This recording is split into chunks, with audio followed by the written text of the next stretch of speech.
Para mí, hay tres grandes formas de trabajar, tres formas de construir la fotografía. La primera de ellas a través de la velocidad, dándole prioridad a esta. Por ejemplo, si tu concepto requiere de una fotografía totalmente congelada, vamos a ir a velocidades superiores a 1/250. En cambio, si necesitas una fotografía con movimiento, barrida o trepidada, que esté un poquito movida, iremos a velocidades por debajo de 1/30. Para ello, en settings de cámara vamos a poner el modo prioridad de velocidad. La segunda forma de construir la fotografía es a través de la apertura. En esto juega la profundidad de campo.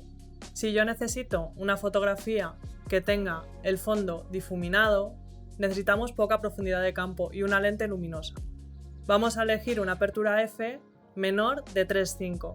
En cambio, si necesitamos una fotografía con más profundidad de campo, o sea que todo esté más enfocado, vamos a tener que cerrar el diafragma.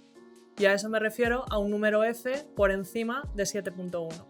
Ten en cuenta que nos vamos a quedar sin luz. ¿Por qué? Porque el diafragma se cierra y entra menos cantidad. Por eso necesitamos un entorno más iluminado. En tercer lugar, podemos construir nuestra fotografía a través de la sensibilidad ISO.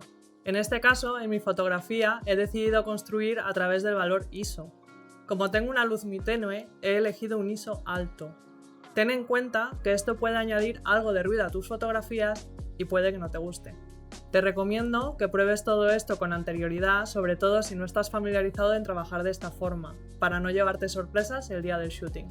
Ten en cuenta que a lo largo del shooting puede que las condiciones cambien, entonces estate un poquito al tanto de comprobar que todo va bien. Ten cuidado de no sobreexponer, que te quede la fotografía muy clara, o subexponer, que te quede la fotografía muy oscura. Te recomiendo que en tu cámara selecciones la opción de hacer fotografías en modo RAW.